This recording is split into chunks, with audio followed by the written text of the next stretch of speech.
Welcome into another live coverage here at the FFPC YouTube channel. Tonight, myself, Dave Tripoli, Fantasy Pros Championship Draft, weekly Fantasy Pros Championship Draft coverages will be coming every Tuesday here, right on the FFPC Twitter, Facebook, and YouTube.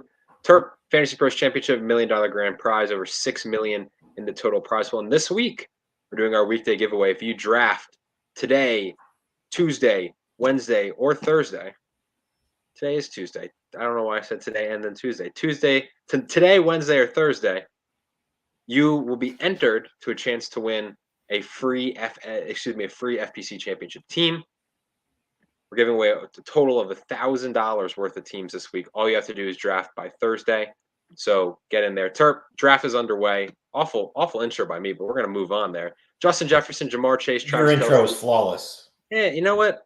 It is what it is. We persevere, we move on. I got the base point across. Weekday giveaways going off right now. Get in the Fantasy Pros Championship. You could win a free team. That's all you need to know. First round is underway. Justin Jefferson, Jamar Chase, Travis Kelce, Christian McCaffrey, Tyreek Hill going at the 105. Austin Eckler, Cooper Kupp, Diggs, CeeDee Lamb, Bijan Robinson. Terp, compared to the best ball tournament draft that we did on Sunday, this has been a pretty stable opening and not a lot less fireworks early. That doesn't mean there's not going to be some soon. I didn't check the board to see who the guys who are drafting tonight, but I'm sure we have a good mix of guys who have been doing this a ton so far, and maybe some newbies who just started. Maybe this is their first draft, but nothing crazy to start off. I mean, it's pretty much a standard first round so far. Nothing really. It's Bijan falling a little bit, CeeDee Lamb getting pushed up a little bit, but nothing egregious so far. Nothing I can make a big fuss over. Yeah, the Bijan falling a bit. ADP the last week 108 falls to the 110. Everything else you said is pretty safe. Saquon going at the 201, which is probably a little bit of a bump compared to where we've seen him dropping in the past. So if I want to talk to you, a guy we haven't talked a lot about on these live draft coverages here in the first round, CeeDee Lamb. Been going at the 109, went tonight at the 109. There's just been a run of receivers. I just want your personal opinion on this stretch of receivers in the Fantasy Pros Championship. We got CeeDee Lamb, Stephon Diggs, A.J. Brown, Amon-Ra, St. Brown, and Garrett Wilson on the ADP are going just back to back to back to back to back. Of those names, who are you liking the most? And should CeeDee be the first one drafted out of those five names? I'm going to leave A.J. Brown out of this because I'm extremely biased to him. Love the player. He's obviously part of my Philadelphia Eagles. He would probably be my first selection, but CeeDee Lamb right there with him. I think they're clear top two over Diggs, over St. Brown. They're two guys that I feel like, we know the Philadelphia Eagles offense is loaded. We know exactly what, they did last year, and they're going to be in a lot closer games this year. The defense is not as good as it was last year on paper as of right now. They were extremely tough schedules. So they're going to need to score. The blowouts that you saw last year when Brown, didn't get the big fourth quarter run, it could be better this year. If Hurts continues to take that next step, I mean, that offense is ready to explode again. But CeeDee Lamb, the guy you brought up, Brandon Cooks coming in is only going to help. Is there really a drop-off between Dalton Schultz and Jake Ferguson? I don't see it. Another healthy year of Michael Gallup after last year. He was, not back to 100%. No offensive coordinator scares me, but CeeDee Lamb's a monster, and he's a guy that I think could get pushed up like right behind Cooper Kupp and be safe drafted as we go on through the summer. I almost think you're drafting out of the 7 spot here today. Cooper Kupp and Tony Pollard. That's a dream start for him. I mean, that's right up my alley. Whoever team 7 is, congratulations. You're doing great so far. The fall of Davante Adams, too, something we really don't talk about that much because he's not a player. He seems like a fade player for most fantasy players this year. Mm-hmm. Where do you stand with the fall of Davante Adams? Are you still believing in him with the uncertainty with Jimmy Garoppolo? He's not happy there. Add in Jacoby Myers, who might, bother him a little bit. Where do you stand with Davante Adams?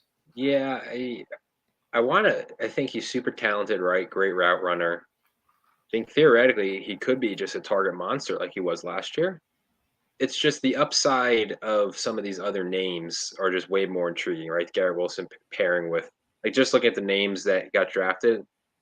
Can't say anyone besides maybe Chris Olave, who I do love ever since Billy Muzio here on our hardware draft coverage. Olave been doing kind of some deep dives. I really like him. All the names behind him, I wouldn't take ahead of him. But all the names ahead of him, I don't think Adams is going. I would take before any of those players. So honestly, I think the ADP is settling right where it should be. I think he's due for another good season. I do have concerns about that offense overall. You're hearing Josh Jacobs going to hold out, so you almost wonder could he just be the offense, right? He might be the only name there. I know you mentioned Myers and Michael Myers there too, but I just have the overall concerns about the Raiders, their offense, the passing game. I think it does deflate Davante Adams' value a little bit, but the upside there is that he could just be peppered with targets. I mean, you know how Jimmy G is just loves just thinking and dunking, right? Game manager. That kind of fits what Davante Adams is great at. So I think you could be seeing some people like this Eckler Davante Adams pairing could be a real boom for this team six here. But and definitely something that's different because Davante Adams is usually going at the end of the first, early second in most of these drafts. He's fallen a little bit, but not this much, I don't think, recently. So, that's a good pairing to have. I think it's a safe pairing to have. It definitely presents upside. I mean, you've seen Davante Adams last year with, very average quarterbacks at the end of the season. yeah, When Derek Carr got benched. Even when Derek Carr was in there, he was very good. So I like the pairing. I mean, some of this has been a very good draft. Glad I'm not in this draft because there's a lot of good stacks starting off. The rise of Christian Watson. Turk, we said it right before we got on. Is we were saying how we were kind of talking about our Josh Jacobs, the fall there with the news say, but kind of talking about how we always feel like one of our goals with this is just be honest, right? We're just trying to give our honest thoughts on these teams. Man, if right? a team sucks, I'm going to tell you it sucks. Yeah, if a team's really good, this draft has not required that. I mean, of course, there's going to be some players like you don't love. I don't love Josh Jacobs. I don't, Christian Watson. I don't like him seeing get pushed up that much. You know how much I like him, but go get your guys type of situation. I love what Team 2 did to start off. 3 explosive wide receivers. I mean, Christian Watson obviously early, way above ADP, but still, I mean, there's a great chance he doesn't come back to you. So if he's a guy that you're targeting, he's a guy you have to go get.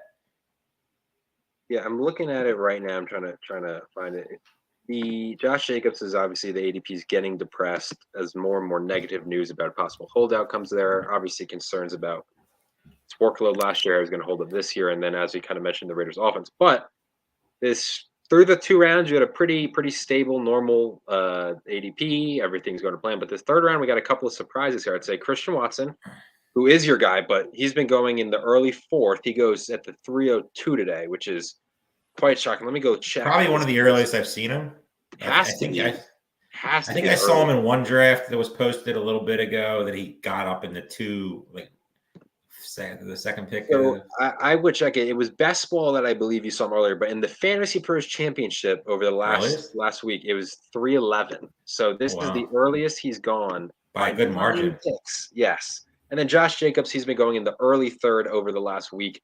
He falls now to about the mid 3rd. You see the news that came out today that Josh Jacobs, there's a chance he holds out. I still think it's not happening.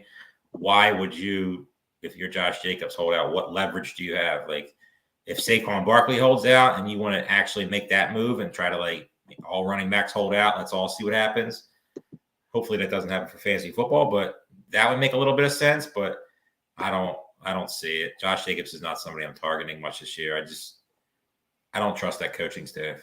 Yeah, some of the comments, people in the comment section talking, obviously, we talked about it on every show, and I think we'll probably touch on it on every show, is that this idea of there's a wide receiver dead zone this year, which is probably going to push wide receiver ADP up. You're going to see those early runs of receivers and then a lot of late great value running backs. You see that this draft, people in the comments commenting how, you look at that back half of the 2nd round, it's entirely composed of wide receivers. And then a couple of comments saying they like it. Ramondre, Derrick Henry, and Josh Jacobs all in the 3rd round. That's a win for them. Can talk again. I'm all in on Ramondre. I love his value. I agree with you on Ramondre. Derrick Henry is somebody that I've been drafting this year. Not a ton. I'm not going to be over crazy on him. But Josh Jacobs, not somebody I've drafted much. Najee Harris, not somebody I've drafted much. Like we talked about in the last show, Breece Hall is somebody that I need to get more exposure to. I just feel like he might start off a little slow, but he's a league winner at the end. Jahmyr Gibbs, we drafted, I drafted in my first FantasyPros Championship that we drafted last week. So obviously I'm higher on him. I like Aaron Jones a lot. I feel like he's moved up draft boards with little press. So Yeah. It's very surprising. Like, there hasn't been any news that came out that said anything great about Aaron Jones. Just They're bulky. they're pretty much just talking about Jordan Love and Romeo Doubs and Christian Watson. That's pretty much the talk of Green Bay right now. So late fourth, 4-11 over the last 5 days, and then goes 4-2 days. So we're seeing a couple of go get your guys, get them early. But no, you're looking at this as we're talking about. There's that run of the elite tier receivers, which, as we said, crazy how much Watson got pushed up, but he's kind of by this draft or team dudes being considered in that elite tier. And you kind of have that run of the running backs in the third round. Kenneth Walker, I don't know how much we've discussed him. His ADP, you kind of been seeing it all over the place. I think we talked about it briefly right after the draft. The Charbonnet draft selection was brutal for us Ken Walker believers, but do you think fantasy owners are almost discounting him a bit, what his role could be in the explosiveness that he I like him in certain spots. Like I don't remember 100%, but I remember when we did this last week and I drafted, I think he went in the 6th round right before me, and he would have been taken in a second if he got to me. The upside's too much. I mean, it's really hard for me to pass on the upside of Ken Walker in the 6th round. I would take him in the 5th round if the right structure was there. Like if I started 4 receivers, if you got a 4 receiver or 3 tight, a 3 receiver, 1 tight end star or quarterback mixed in, he's a good solid player to start your team with. He presents the upside. If the rookie doesn't figure it out or maybe gets nagging injuries early in camp, Walker could be one of the steals in drafts right now. He's definitely a guy that I want to be overweight in at the right price. Yeah, he's been going at the 502 over the last couple of days here in the FantasyPros Championship. Goes at the 405 today. So really, it's, again, as we said, there is nothing really coming to mind off the bat that any of these teams I'm like, I'm not liking what they're doing. I'm a lot of sharps seemingly in here that know what they're doing. And I'm always in favor to a point of going to get your guy if you don't think they're coming back. Like Watson, honestly, probably in a draft like this, you almost have to. You have to make that decision because it's kind of a standard. Yeah, there's some ADP fallers. Obviously, Christian Watson moving up. But if you really like somebody, you got to push him up a little bit because there's a great chance that if you try to wait and play the waiting game and he's going to come back to you, he's not going to. Yeah, looking at team number 5 here, they went Tyreek Hill, Devonta Smith, Jalen Hurts, and then Joe Mixon. My question for you is: Joe Mixon, epitome of dusty, no good underlying metrics, didn't look good. Samaje Perine was getting the run, but as of right now, he's the only running back there. Obviously, that the starting running back, not the only running back. He's the starting running back on a great high-powered offense. Gets the touchdown possibilities. We've seen him be good. I'm trying to make some positives. He's gone here in the 4. My question is, when you're starting out, as this team did, a couple of receivers and then a quarterback stack, is Mixon an okay option in this late 4th, 5th round as someone you're comfortable with as your RB1 with maybe the upside of what the offense presents? Or are you just... I wasn't comfortable with him last year, and yeah, he was pretty good, I guess. I mean, he also had he just doesn't excite me. Yeah, he had that monster game where he boosted his stats a lot. Like, I like J.K. Dobbins 5th round more than Joe Mixon 4th round. Like, the upside with Mixon, I mean, there's so many, they have nobody there. So if it wasn't for that, if there was somebody else there, anybody with a pulse right now, doesn't matter who it is, there's nobody.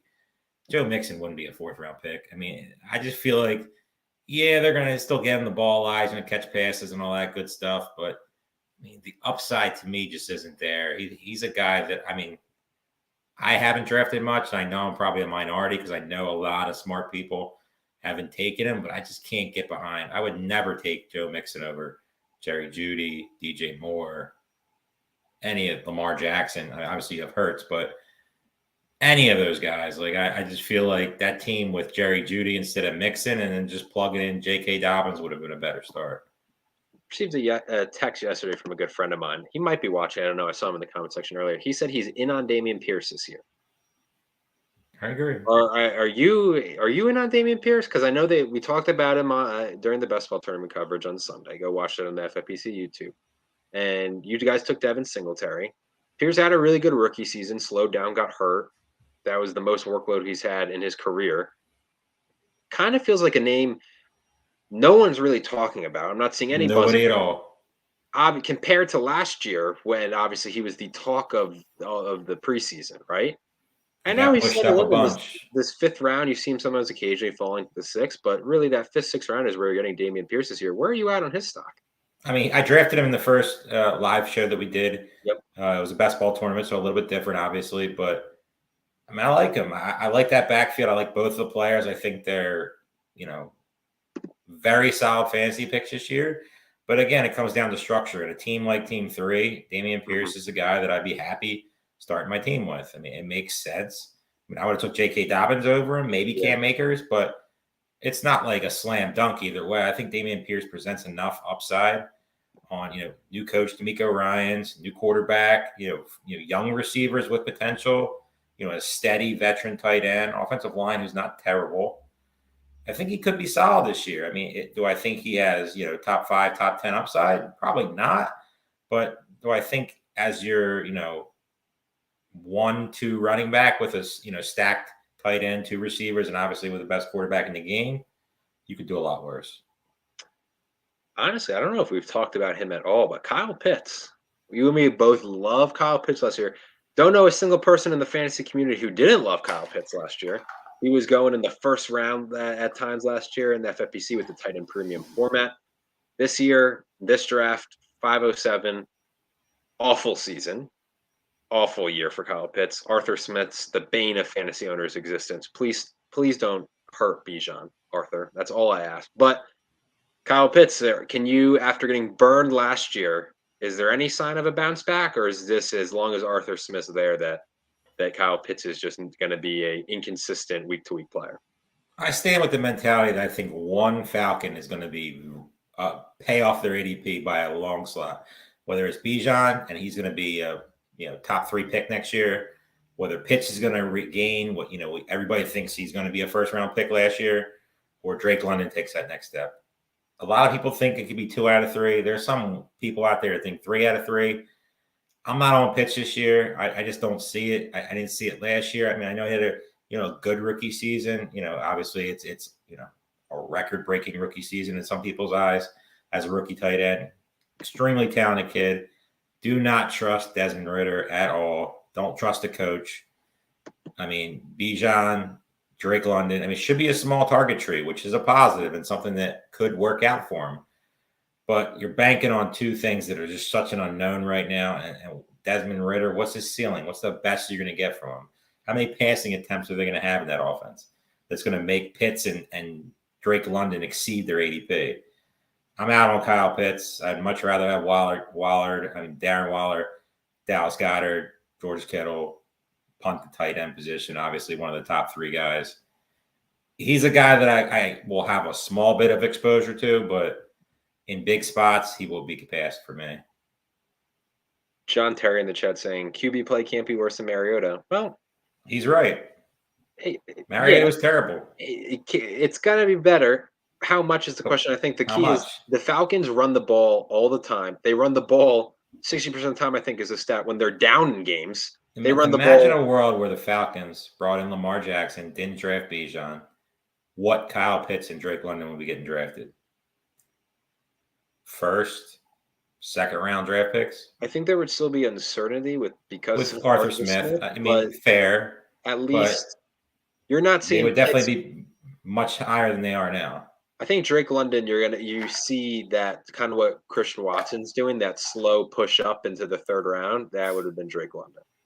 But the Falcons run the ball when they're down 2 scores, 3 scores. They don't care. They don't care. And the concern is Pass is going to get plenty of work. Tyler Algier is going to get plenty of work. That's what just scares me about them team. They're just like, there's going to be plenty in Mac Hollins. I mean, there's going to be plenty of guys that you don't even know of right now. And you said it. How many passes are they, generally, how many passes are they actually going to throw? Like, how many targets are going to be going around?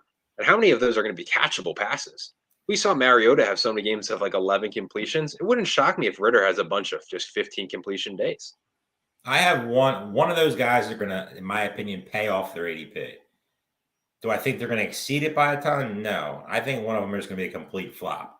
Who that is, if I had a bet, I would bet it would be Kyle Pitts that would fail. But, I mean, I could be wrong. I mean, could Arthur Smith just change his coaching style overnight and get all those 3 guys the ball a ton?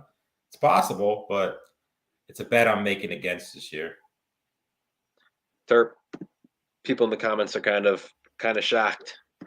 Justin Fields is going at the 502 here in this contest. Today, I don't get it. 604. What a steal for Team 9 right there. I don't get it. I mean, if it was me, I'd probably take DeAndre Hopkins out and do the DJ Moore, Justin Fields from the 1 slot to start off the 4th, 5th round.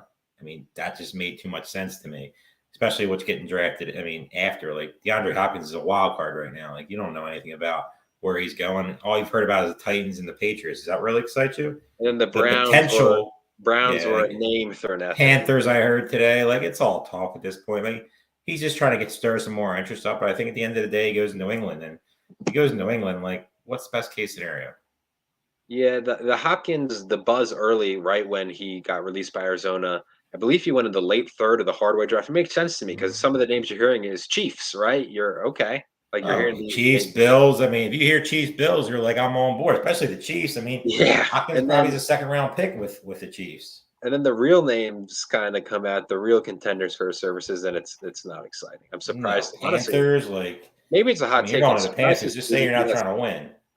I'm surprised his ADP hasn't deflated more, if I'm going to be honest. Like, I agree. I've passed on him and will continue to pass on him. He's definitely like, I know people say you don't want to wait and see on a player like that, but he's a guy that I want to wait and see because if he goes to New England, he should fall. If he goes to the Titans, he should really fall. Obviously, if he goes to the Chiefs, he's going to move, but I'll make that decision when he moves. But Browns, I mean, that's a muddy situation. They have plenty of talent there. I mean, if he goes there, that hurts everybody except Deshaun Watson and probably Nick Chubb. So I don't know. He's just a guy that I've been ignoring a little bit. Some discussion in the comments here, and I kind of want to get your thoughts on it as I cover both of our faces right here. A couple of people are saying that they'd rather wait on a quarterback like Fields, Herbert, even Trevor Lawrence versus drafting one of those early quarterbacks, the Mahomes, the Hurts, Allen. For you, is that more just dependent on who your 1st, 2nd round pick is and the stack opportunities there? It's all structure based. If I'm drafting AJ Brown or Devonta Smith and Jalen Hurts is there in the 3rd round, it would be very, very, very difficult for me to pass him. I mean, the upside you saw last year is just immense.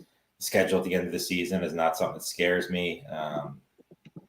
It makes too much sense. Same thing with Josh Allen with Diggs. Patrick Mahomes is a little different case. It would depend on who's there. I probably would pass him in like a main event type of situation if I didn't have Kelsey. Mm-hmm. But if I have Kelsey and I get a chance at Mahomes, you just have to make the pick. Like that number that the Mojo shared is the Mojo number is one, but you just in your brain, it's just you have to do it. Like if the team 3 did it perfectly here. You know, they set up Kelsey. They set up Mahomes. They have the correlation week 17, you know, with the Bengals. It makes too much sense with Higgins. You can't pay. I mean, and Tony White. You're betting on Travis Kelce as your 3rd pick overall. Mm-hmm. So if Travis Kelce's going to pay that off and maybe jump, higher, it has to be because of Patrick Mahomes. So if you have the opportunity in the 3rd round to take him, you have to. You just can't not take him. Team 3's having a really interesting draft. Very good draft. It's definitely one of my favorites so far. Tony and Pacheco. I know stacking, obviously, with the Fantasy Pros, which is season-long management, it is not best ball. It's a little bit tougher, especially with the uncertainty week to week of what Tony can provide. But they are investing in that Chiefs offense. I think he pushed it a little too much. I wouldn't have. If you're investing in Mahomes, Kelsey, Tony, I'm fine with that. But the Pacheco pick seems like excess. Like, what's best case scenario they all can do in a game? Looking at the build, I would have kept the Pacheco pick, but I would have not gone with the Tony pick. I would have gone with I the others. Agree with you there. Treylon Burks, a player like that would have made more sense to me. Looking at this receiver run here in the 7th round, Treylon Burks, as I know, would probably be your answer. So I'm going to push him aside because you're a big Burks guy. But Tyler Lockett, Dotson, Michael Pittman, Mike Evans, Brandon Cook, George Pickens go 6 in a row right there. Wide receiver 34 to wide receiver 39. Of those 6, who's your favorite of the bunch? I'll go top 3 in any order, but number 1 I'll make clear. Number 1 is Jahan Dotson. I really think he takes the next step this year. I think he outscores Terry McLaurin. I like Sam Howell. I think he's going to be very serviceable for them. Do I think he's going to be a superstar? No, but I think he's going to do enough to make Dotson, a focal point of that offense. Tyler Lockett, you can't hate the guy. He always performs. I mean, last year he was literally an afterthought and was key to so many basketball teams so many season-long teams that made deep runs. He was a monster in that offense. And I know everybody's saying JSN Lockett this year is a big, 1 versus 1, pick. And that's going to come down to a lot of drafts because I like JSN a little bit better. And, has JSN got drafted yet? Don't think so. That's surprising.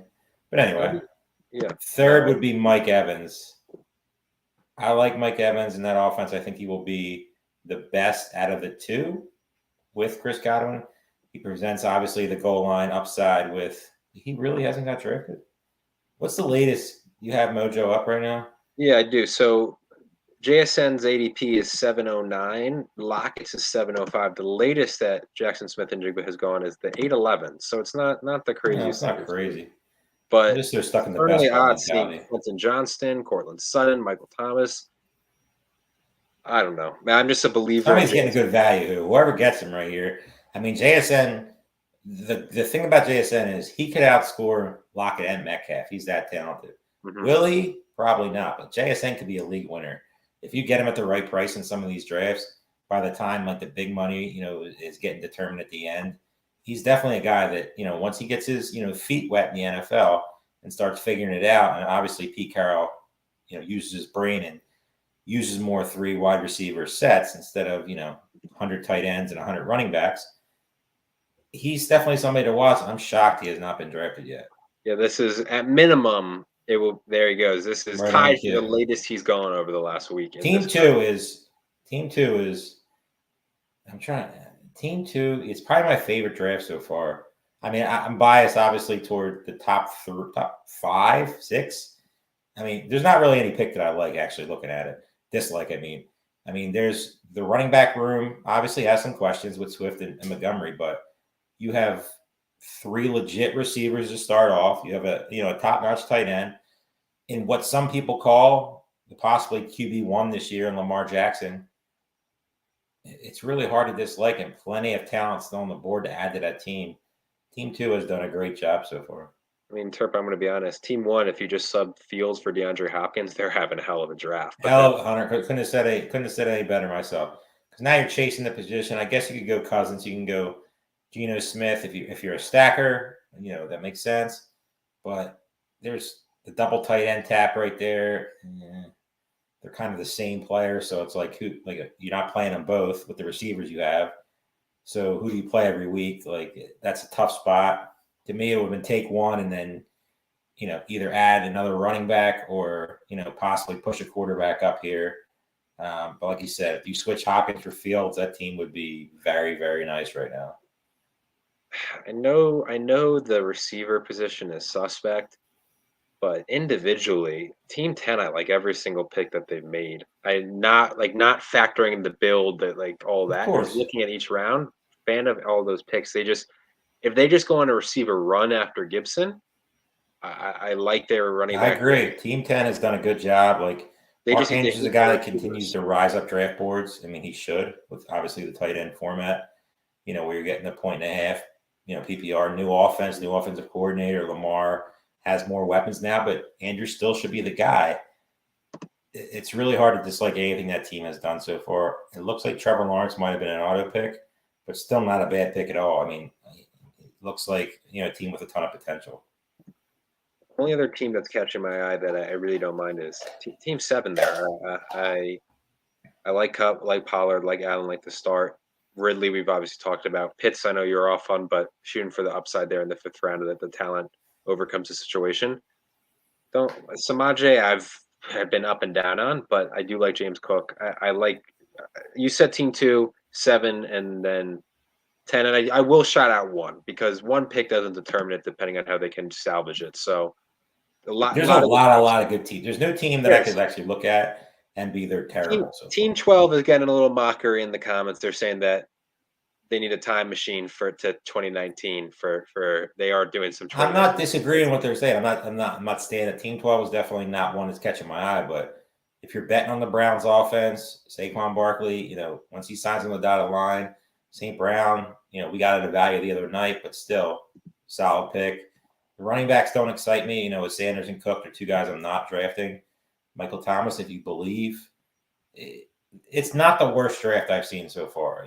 In all these drafts that we've done, it's not one that I would personally do. I mean, I would change it up a little bit, but the 12 slot's no joke. I mean, you got to make a decision and you got to stick to it because values and people falling sometimes just don't fit your build. So kind of, I don't know if it's a question or just more of a rhetorical one, but essentially John Terry here in the comment section is saying Seattle isn't Kansas City. They're not Cincinnati. Where do we see these targets coming from that's going to make Jackson Smith-Njigba so good? That's the big question. That's definitely the big question is, does he impress enough to get some of the targets that Metcalf and Lockett are getting? I think he's talented enough to do so. Do I think it's going to happen right away? No. They really don't have any tight end. I like Noah Fant. I've always liked Noah Fant, but they don't like him because they play 87 different tight ends, for Seattle, and they all seem to just be running up and down the field, and it's never Noah Fant, who I thought when they signed him was going to be a very impactful player for him. So, I mean, JSN, he's somebody that if you're banking on early in the season, you're going to be disappointed in most cases. But he's somebody that once he gets everything figured out, if Pete Carroll really does believe on him, and they start playing 3, wide receiver sets, which they haven't done in the past, I like him down the stretch. He's definitely a guy that could be a league winner. I mean, early on, you're going to struggle. He's going to be a tough guy to put in your lineup. I mean, he's probably a better best ball player overall, but I still love his potential.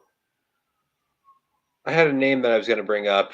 Entirely blank. Oh, we talked about it briefly, and then we got sidetracked because you guys wanted Jamal Williams. But Alvin Kamara, he's been going at the 808. Last couple of drafts we've done at least live, we've seen him fall to the late ninth. So Kamara, at some point, it's hopefully a little more stable offense with Derek Carr there. Even though I'm not a fan of it, I think it's Derek Carr is the definition of mediocrity at the quarterback position. But based on my question is, you're assuming there's a 6-game suspension, but I know he struggled at times this year. But there was also a stretch there in the middle of the season where Alvin Kamara was great. Essentially, my point is, I know he's missing 6 games more than likely, but there's always a chance that he doesn't. Who knows with that? We haven't heard anything. But late ninth, is Kamara starting to be underrated? Does he have a good season left in him? He's definitely a guy that I've been reading up on a lot more. Last year, he just wasn't good. I mean, he was definitely a disappointment overall. Showed flashes here and there, but nothing that was anything like a couple seasons before that he had. Why I've been looking more into him is because I got a feeling Miller might start on the PUP list. I mean, he hasn't practiced yet. You don't know if he's still healthy coming off that injury. And it's really just Kamara and Jamal Williams. And we know what Jamal Williams is. He's a goal line guy. He's a veteran. He's a leader. But is he really a good NFL running back? I don't think so. And if Kamara has anything left in the tank, he could be a value. He's not a guy I've been drafting a lot, but he's definitely a guy they got to, do a little deep diving into. And if he gets suspended, that's only going to help things because he's going to plummet down draft board. So for somebody like me who hasn't drafted him, even if he doesn't get suspended 6 games, I don't think he's going to move up that much. Like, who are you taking him over?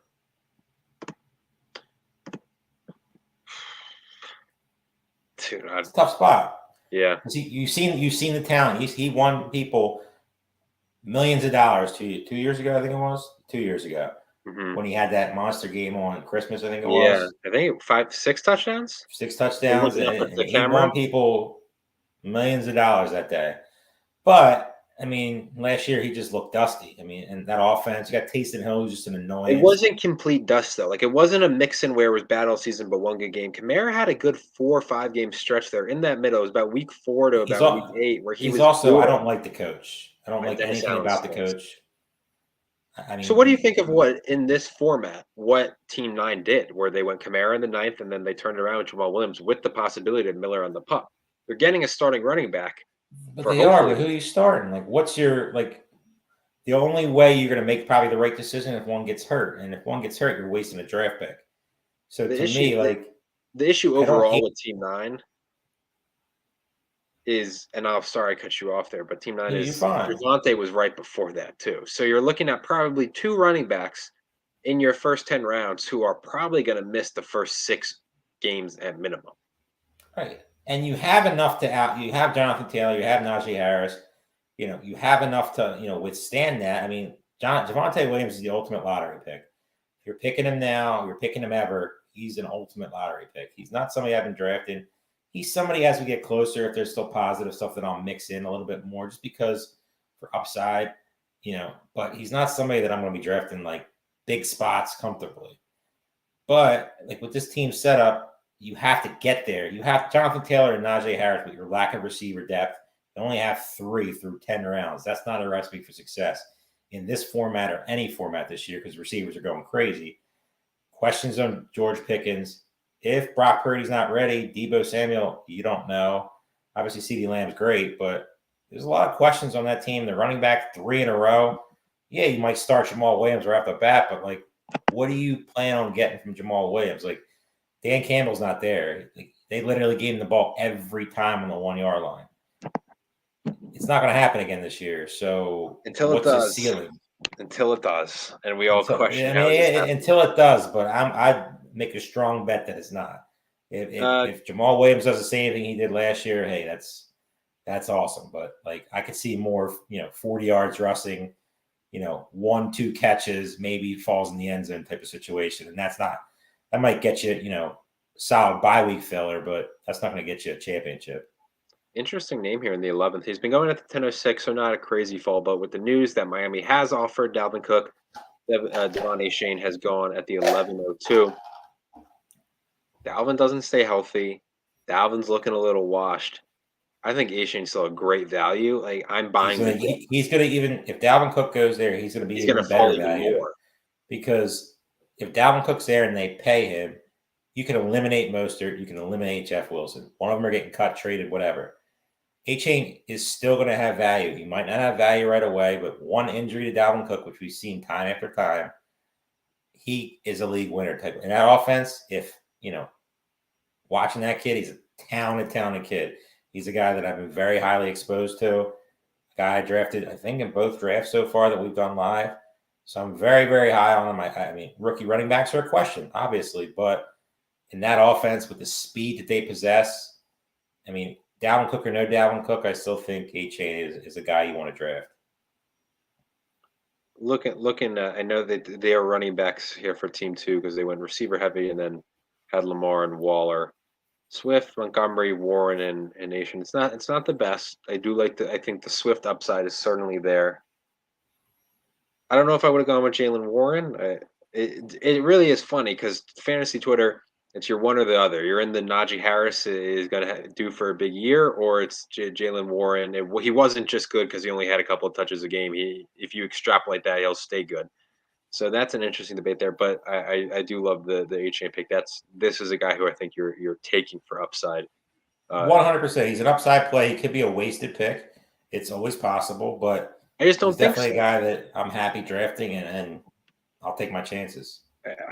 Running backs are different than other draft positions, right? Like, it's not just, he's just a 3rd round pick. Who knows? It's that they invested that 3rd round pick in him. The Dolphins only had so many. Blazing speed.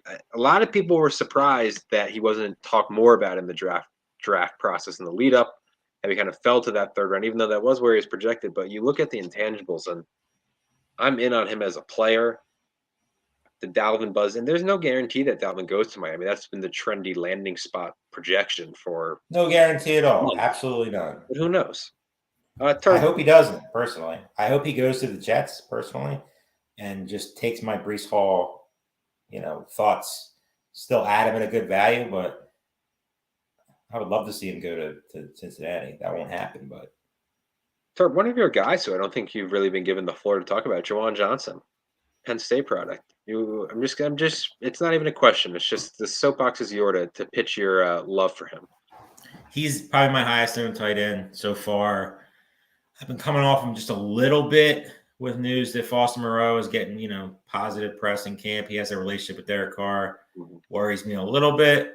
Taysom Hill obviously worries me a little bit, but I still think the talent's there. I think the upside's there, and the value that he's being drafted, I think he is as solid as you're going to find as a tight end 2 on your team. Presents upside to get to the tight end 1 line, I think. He and Trey McBride are 2 guys that I've been trying to move up a little bit higher than most. I mean, tight end is a tough position this year because you saw what Travis Kelce did last year. He lapped the field. I mean, if you had Travis Kelce, you were making money, almost guaranteed. Can that happen again? It sure can. I mean, it's hard to bet on that, though, because Travis Kelce's a top 5 pick, and all these other guys have a ton of questions, but they're starters and clear-cut stars on their team. So guys like Jawan Johnson, McBride, I wouldn't go Sam Laporta. Tyler Higbee's another one that we really don't talk about because he's not a sexy pick, but no other guys there. I mean, he's a guy that could get peppered with targets. You saw at the end of the season. You've seen in seasons before at the end of the season with Tyler Higbee. He was a league winner a couple of years ago as a free agent late. So there's guys that you can get there to, but it's so hard in these leagues. Like if you don't have Travis Kelce, you got to make those points. Obviously, if he stays healthy and does what he does, you got to try to make those points up somewhere. And you got to bank on one of these guys and just hope for the best.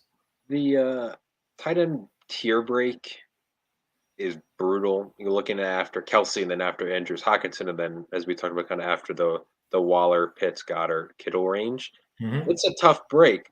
But at the flip side of it, it's also feel it's way deeper than it has in past years. Like you're looking at Juwan Johnson. It seems deeper. The question is it deeper? Yeah. Like guys like Gerald Everett, Irv Smith, picked by the same team right there. We talked about like what's best you're going to get from them. Are they ever going to be like, obviously if the Chargers offense takes that next step, but there's so many mouths to feed there. So it comes down to, do you believe, in some of these guys like Dalton Schultz, like there's always a tight end that comes out of nowhere as a top 5 guy. Every year it's the same thing. Happens every year. Who that guy is, I think is a little more clearer this year. There's a couple guys that I like. It's just figuring out which one it is because, like I said, if you don't have Travis Kelce and Mark Andrews takes that next step this year, you're playing from behind the 8 ball with a position in the FFPC format that is very, very valuable. And if you're getting guys who are getting you 7-8 and they're getting 25, that's a big number to catch, especially when it comes down to the money at the end of the season. I know you're a Burks guy, but if you're asking me and most of the fantasy community who that tight end who can maybe kind of come not out of nowhere, but drafted outside of the top 10 and he's going to finish top 5, I think Chico Conku is probably the name that most people would say. He's definitely a popular name. He's definitely a guy, but he's still a 9th round pick. I mean, he's still a guy that, with a little, a couple more big catches in the preseason or a preseason game, he's a guy that's going to move up. Running backs will fall, tight ends will move up, in my opinion, as the summer gets, coming to an end. There's a lot of tight ends right now, the Njokus of the world, the Freiermuths of the world, that, in my opinion, in this format should be drafted higher. I'm glad they're not getting drafted higher, but as we get closer with this, the position that has so many questions, like last year, it was a disaster of a position outside of Kelce and, a couple, late flyers that bloomed late. I don't know. I mean, it's a tough spot to be in at the tight end this year. There's a lot of guys with potential, but there's also a lot of, Ryan Tannehill's still throwing the ball. If they give up on Ryan Tannehill early, you're talking about Malik Willis or Will Levis. That can get real ugly real fast. The guy who kind of came out of nowhere to be top 5 last year was Evan Ingram. Evan Ingram, correct. Evan Ingram, late 8th right here. I think there's some – I know Ridley's there. But I'm in on that offense, and I think if you're in on the Jaguars offense, don't overthink Evan Ingram. Had a great rapport with Lawrence, looked really good. He said in multiple comments this is the first time he felt really happy, felt rewarding in football. Seems to have a good mindset, good fit with them. Obviously, Doug loves his tight ends. Evan Ingram is a guy, another one where it's, again, he's going pretty consistently that 8th round. I feel like you could bump him up a round or two. Not a 2. Let's just say a round. I'd be more than 5. Wouldn't blink at that pick. Those 2 offenses you just mentioned Jacksonville and the Chargers are 2 of the most difficult offenses for me to figure out this year. It has nothing to do with the talent they have. We all know about all the talent, but they have a lot of talent. So, like, for somebody like myself who loves stacking, who do you stack with Herbert? We talked about on the last show. Who do you stack comfortably with him? Yeah. You could, you bet on Keenan Allen, probably the safest bet. You take an upside Mike Williams or like the breakout rookie in Quentin Johnson. Or do you just go with Eckler and that should be safe? Same thing goes with, it's a little different in Jacksonville, but are you betting on Ridley after a year off from football coming back and paying off a 3rd, 4th round draft pick? Christian Kirk, who had a great rapport last year, is he the number 1 receiver? Evan Ingram, who top 5 tight end last year, perfect format for it. He didn't get his contract, but he's going to get paid pretty well as with the franchise tag this year. But also the guy that nobody talks about anymore, pretty much fell off the face of the earth, was Zay Jones. Zay Jones was a league winner last year. He was a guy that was on my best ball finals team. He was on many teams that were there at the end. He's a guy that just gets ignored time after time again. Still has not been drafted in this sport. He's not just going to go away. I'm not sitting here saying he's a superstar, but you saw him gel with Trevor Lawrence last year, where in that offense, there's a ton of weapons. It just comes down to who do you believe in? And if that, obviously, we believe in both quarterbacks. Nobody's doubting that. But those receivers are just tough to pick the one that you think is the right one because, you could be wrong. And if you're wrong, your team's going to be in some trouble. Yeah, I mean, with Zay Jones, maybe that champion, he was a league winner for sure, but that championship round 0, I think in the opening week is probably. It was crushing. That sticks in people's pain. minds. It was a lot of pain. Very, very pain. This on Evan Ingram, I will go look. He's kind of been hovering that early 8th, but over the last week, he's actually been going at the 709. So he goes at the 809, I believe. Yeah, 809 today. So we've seen a couple of guys falling almost around past their ADP compared to the last week. So some good values here in this draft. Quarterback run here in round 13, Rodgers, Richardson, Goff, Wilson. Kareem Hunt before Kenneth Gainwell. I want to see where Kareem's going. That's a guy I'm just not even drafting because not only does he not have a team, he did not look good last year. He did not look good. He has the off the field issues, and if there's not a major injury, he is definitely the guy that I think could be out of football this year. I think Fournette gets signed somewhere. I think Zeke gets signed somewhere. Zeke's going back to Dallas. I'm generally locking that in. I hope that happens sooner rather than later, because then people will be scared off the running back 1, Tony Pollard. It shouldn't though. If Zeke signs with Dallas, Tony Pollard was RB7 last year. It shouldn't scare people away, but I'll take a 5 ADP bump down for a guy like Tony Pollard because I think that's what happened. I think people will get scared off. That's how the market works, is when you hear bits of news, and even though common sense would say, Tony Pollard, Zeke resigns. Well, Zeke was there last year, and Tony Pollard was RB7, still a beast. No, there's maybe a little bit of the injury concern with Pollard coming off the leg, but should be okay. It's not a ligament tear. It's just it was a fracture.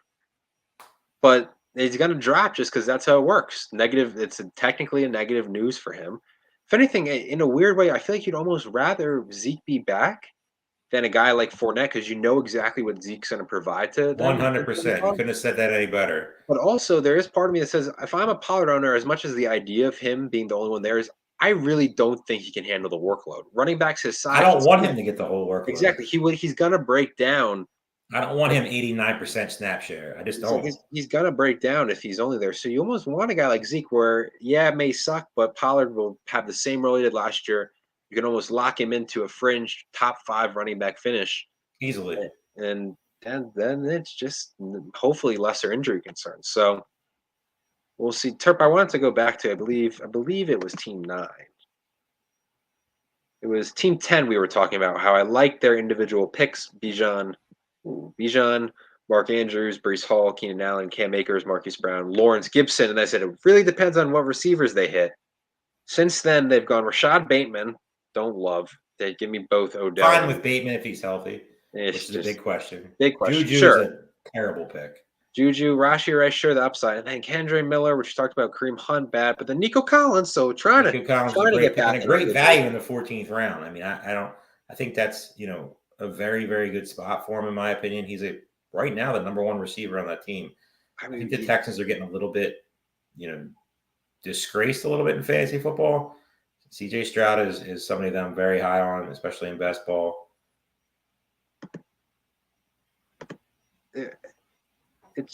Here's my thinking. We talk about the Texans on these streams way more than I ever could have expected. I know. I mean, how does that happen? New regime, cheap pieces. It just feels like one of them is going to be a league winner. Bigger than fantasy relevant. They're going to provide Tank Dell, maybe Dalton Schultz. I mean, Michi. It's the value. It's the value that it's the Nico Collins. We're talking about Damian Pierce is the highest guy by a long after Damian Pierce is the drop off is Devin Singletary. And the highest drafted one is the one no one's talking about. Correct. I mean, you got to take a shot on these guys. If one of them break out, I mean, you're sitting in a 13th, 14th, 15th round pick. In some cases later, when you're talking about like Tank Dell, maybe Robert Woods, if you're a believer. I'm not, but you got to take a shot on some of these guys, especially this late, because, I mean, Zay Jones, 15th round. It's just, I'm sorry. It's more of a best ball play. He's definitely more of a Marvin Mims. Great pick right there. Oh, that's Adam Thielen. Like Adam Thielen's a guy. Like we've talked about Team 9. They've had that running back weirdness in the middle of the draft. But when you draft Adam Thielen, like what do you expect? Best case scenario to be. Like what? He didn't do it last year with Justin Jefferson on the other side, with Kirk Cousins throwing the ball 8 million times. Yeah, it's old. Adam Thielen's dusty. He's what makes you think he's going to do it with DJ Chark, Mingo, some talented young, players? Terrace Marshall figures it out. A rookie quarterback. They're probably going to run the ball a ton.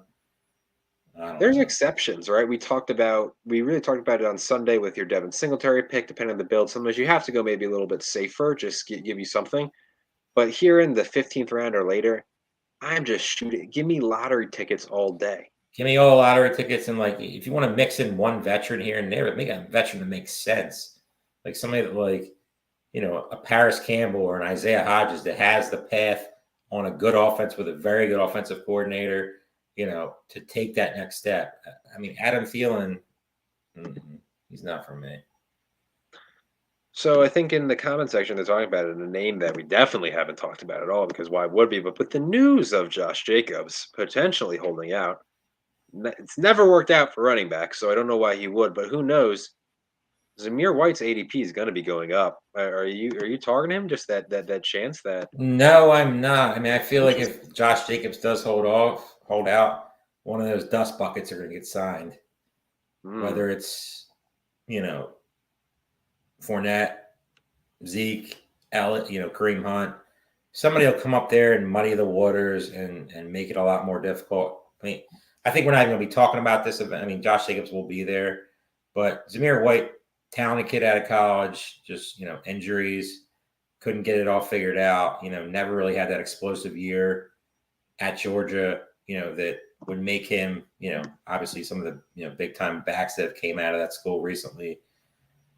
I don't know. I mean, he's a guy that I like where he's being drafted now. He's a guy that I'm drafting now and happy about it because it's free pretty much.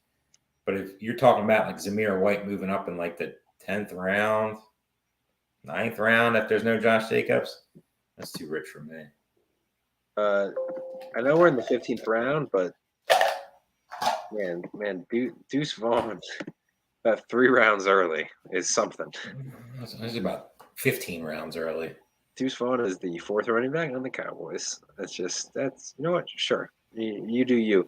Zamir White, this is the earliest he's been drafted over the last 5 days in the FantasyPros Championship. Obviously, with the news breaking that Josh Jacobs might hold out, no surprise here that probably one of the first drafts in this contest since then. He goes up by almost about a full round. So he was been going at the 15-11. Today he goes at the 14-01. So yeah, I mean, Raiders are in a weird spot. Pick that just happened, and I saw today there was a lot of buzz. Jaden Reed, I believe he hasn't gone. Correct me if I'm wrong, but Jaden Reed goes off the board. But by all accounts, Romeo Doubs is holding him off and has a great rapport with Jordan Love. Romeo Doubs, all the love last year in the preseason. Had some moments in the regular season, but he got banged up. Couldn't really carry over the full preseason hype he got. But almost a post-high sleeper, because by all reports, he's holding off Reed. He might be that receiver too behind Christian Watson. I like Reed. Drafted a ton of Reed early. Have been slowing down a little bit. He's getting me a weird Jalen Tolbert vibe for me. I don't know, like something about it. Like I drafted Jones. It was the same situation last year. Everybody was Tolbert this and Tolbert that. He's going to be the second receiver until Gallup comes back, and he's going to be a superstar. And it just never happened. I still will draft him. I still think he's a talented player. It's a different type of offense. Obviously you have Christian Watson, Romeo Doubs. He wasn't great last year. He was the guy that was the popular breakout and really never happened. I mean, Yeah, Jaden Reed, flash moments. he did, but he also, was very, very a bad at complete other wash. times. It wasn't a complete. I know he got banged up, but he had a couple of good performances. It wasn't He anything. showed some potential. But to me, it Yes. wasn't enough for me to get excited about. Like Christian Watson is something for me to get excited about because you saw the big playability, obviously. But Jaden Reed, talented kid. I think he'll figure it out. I mean, it's. I'm glad he's not hearing anything. That's why I like that a little bit. Like there's, beat writers aren't talking about him. Talk about the other guys, because when you have beat writers talking about you all the time, it usually doesn't end well for you. I mean, it's been proven year after year after year when these guys are pumping up these guys after some Jalen Rager is a perfect example. A guy that's just broke my heart numerous years in a row. All the preseason this, and he's figured it out this year. Look at these catches, these one-handed catches and all this stuff, and just couldn't figure it out in the NFL. So rookie receivers are going to take a little time, but that offense, I think, will be given enough time, and I still think will be better than Romeo Doubs. The amount of useless information we have in our head of just random players, like Jalen Tolbert, just a name you're going to remember for the rest of your life. That's holding like a Alberto and Jalen Tolbert are two guys that are stuck in my brain that I hope will leave. I still haven't figured out the Alberto thing, but that was I remember him 2 years ago. I'm like, this guy has talent. He got some speed. He has big playability. He can, he's big guy, big, red zone opportunity, and then literally just got washed off the face of the earth. Nothing. We could do a whole show just reminiscing about old players. Like, do you remember? It's really true. You could probably sit here and get guest after guest about people that just will haunt them in their dreams. Not even that. Obviously, Allen Robinson and Clyde Edwards-Helaire are two guys that just. We don't talk about them. I'm talking about do you remember Isaiah Crowell? What a I mean, you can get these guys that are out of no. I try to block them out. I think I have a 2-year brain capacity. Ben Jarvis, 2 years, I forget it. Oh, I mean, you go down the list of all these guys who are Sean Green. What the heck was the guy's name?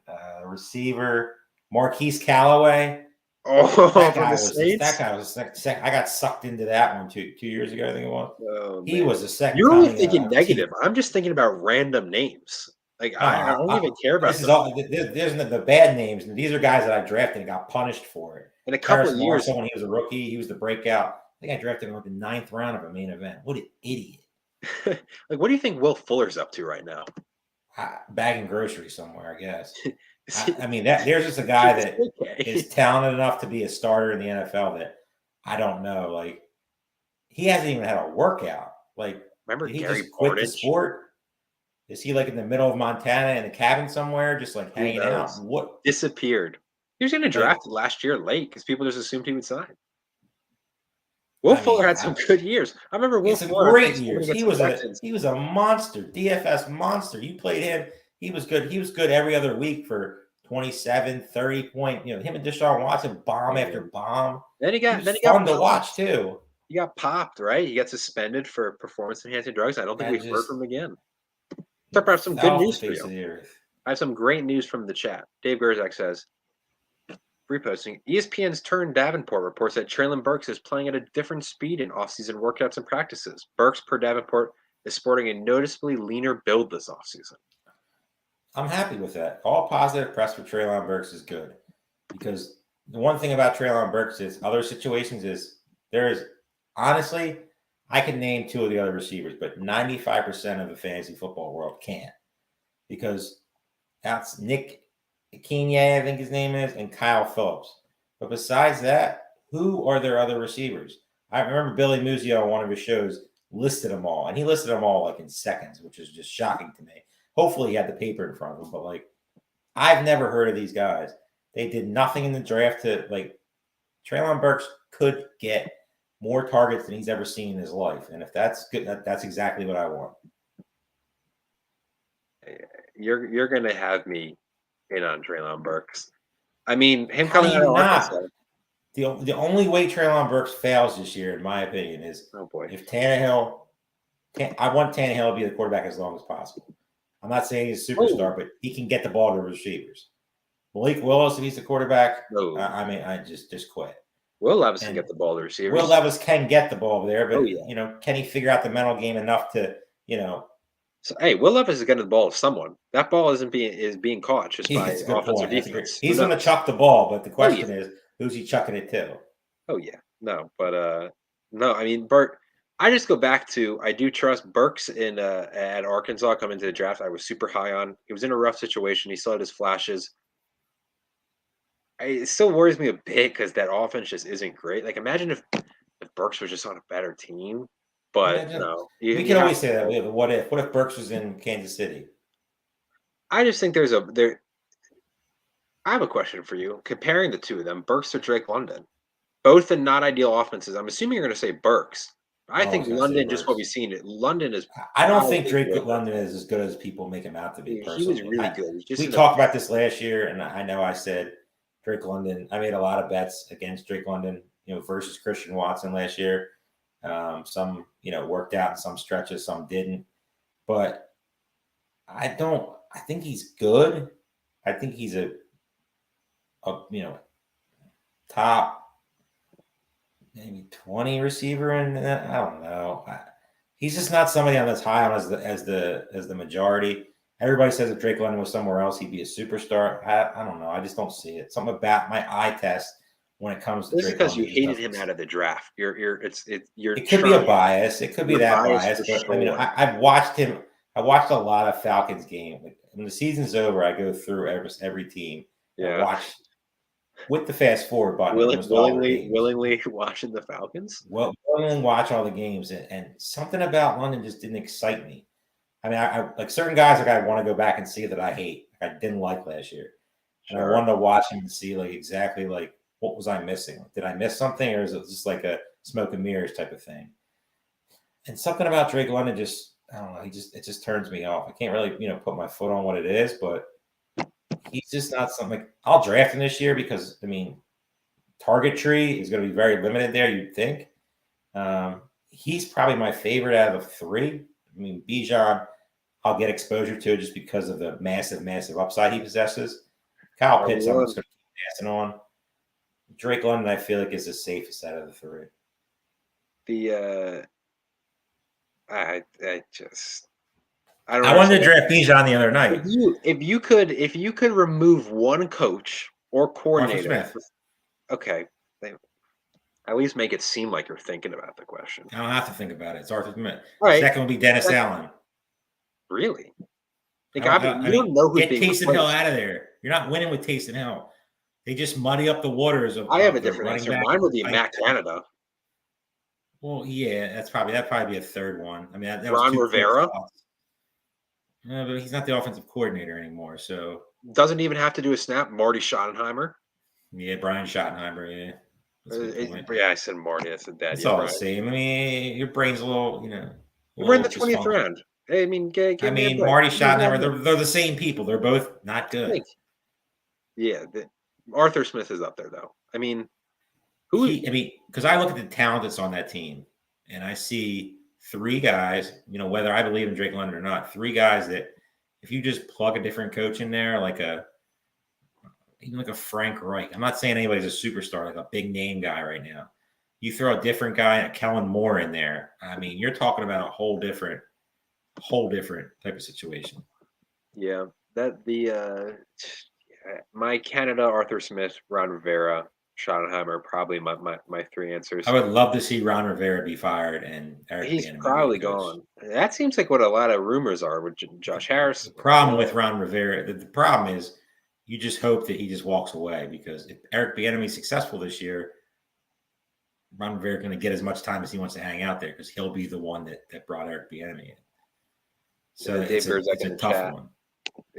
Tom Tristan, he says the truth. It's just in general, not even related to our conversation. It's tough to win $1 million when you have a bad quarterback and a bad tight end. If you're waiting on both, Dave, people are going to try though. They're going to try. They're going to see it. Which team is he talking about? Did I miss something?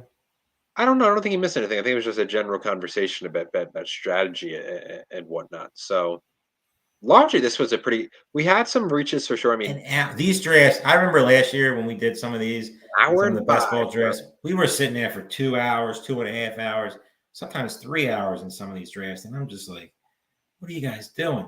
All these drafts have been an hour. We talk a little bit after. I'm all aboard this stuff, man. Sign me up. You know Terp, what I'm drafting. I mean, Terp, talk to me about who your favorite team was. It was Team 2 early in the process, right? I think about 6, 7 rounds in, we were let's hyping up look. Team 2. I like Team 2. I still like Team 2. I like what they did. I Team like, 10 settled down a bit too much. I thought they had potential. They missed it. Where's Team I 7? don't like Team 3 anymore. I feel like they're playing too much, too many, they're trying to get too cute with the correlation with the week 17. I don't feel like this is a situation where that makes a ton of sense in this type of format. I mean, you have Boyd, you have Higgins, you have 4 Chiefs. That's 6 of your 20 guys. That doesn't include a defensive kicker. So, I mean, you're betting a big stance on that. I mean, I love the start, but I feel like they kind of faded a little bit. 2 is my favorite. Man, I don't mind 1.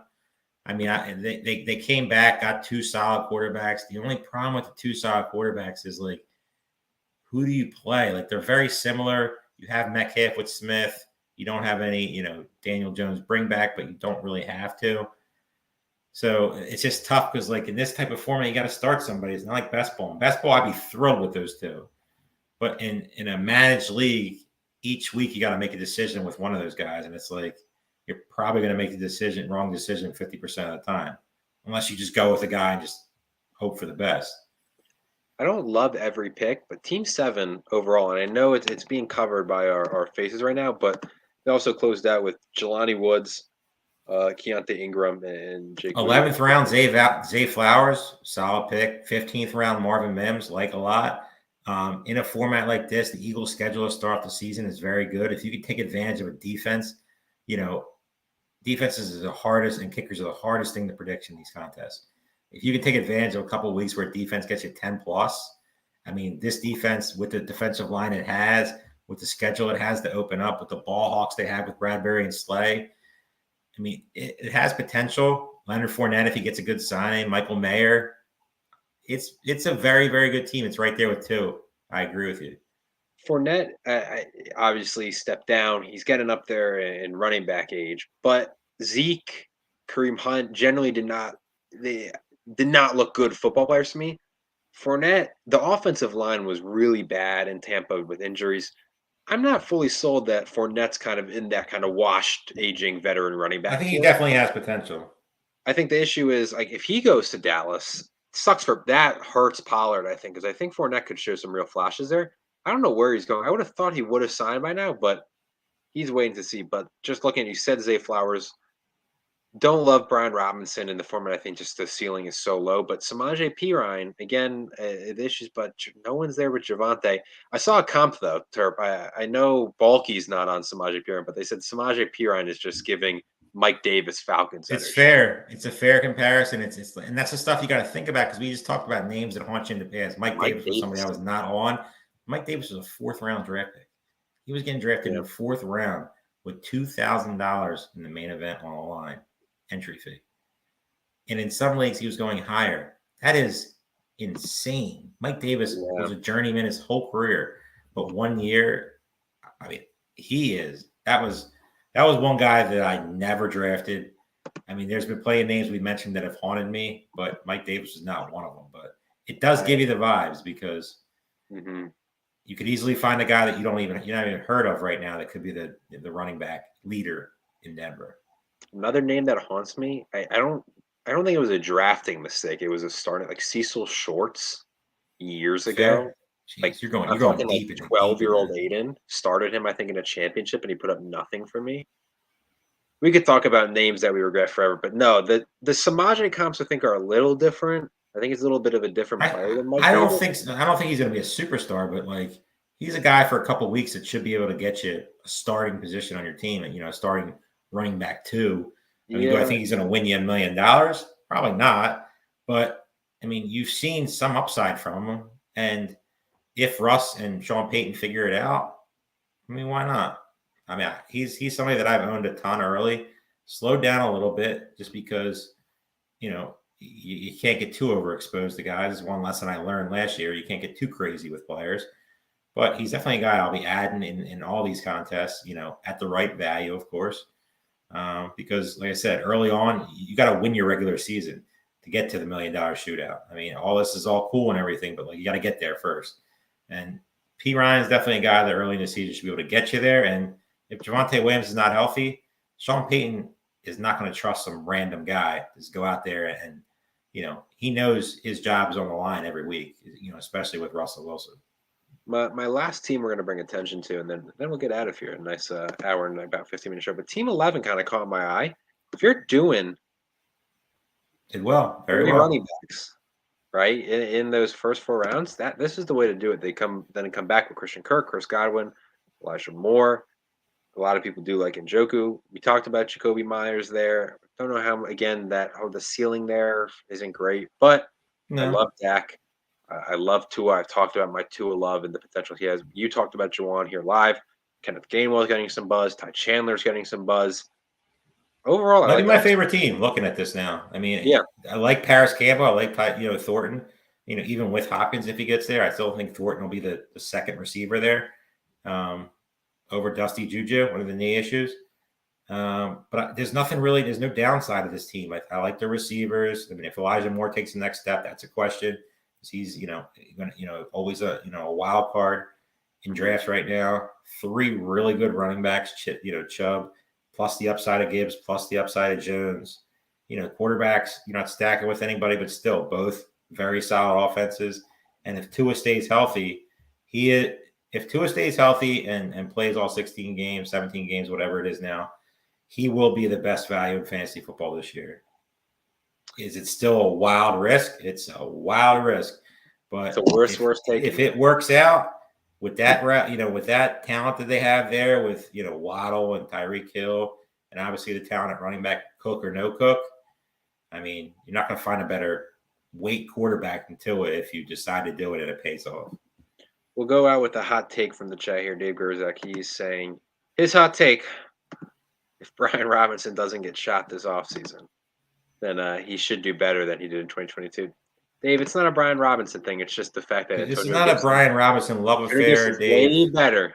All the respect to you, love you and everything, but like this is an Antonio Gibson. It's the Antonio Gibson. Powwow. And we're always going to stay with Antonio Gibson. So this Brian Robinson love will not be tolerated here. This is a no Brian Robinson love allowed show. That's going to do it for myself and Terp. Fantasy Pros Championship, $1 million grand prize on the line, over $6 million in total prizes. The weekday giveaway is going on right now. Get in drafts Wednesday, Thursday. We're giving away $1,000 worth of Fantasy Pros Championship teams. All you have to do is register and draft by Thursday, and you'll be entered to win. 3 teams are being given away. There's going to be 3 lucky winners, so get in there now. All you got to do is just draft in the contest. Terp, thank you as always for joining me. We'll be back next Tuesday, July 4th, a special afternoon live draft coverage. And then the following Sunday, I believe we have another Best Ball live coverage in the works. That is correct. We'll figure it all out, and we'll let you guys know. We'll be posting on the socials the full schedule there. But for sure, next July 4th at 4 p.m., a special afternoon coverage.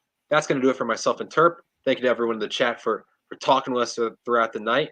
Congrats to all the drafters. Really, overall, a very good draft. Probably one of the best. Nothing really negative to say for once. Yeah. This and the hard way, probably the 2 best drafts we covered. So, again, thank you. I agree. We'll see you guys next week.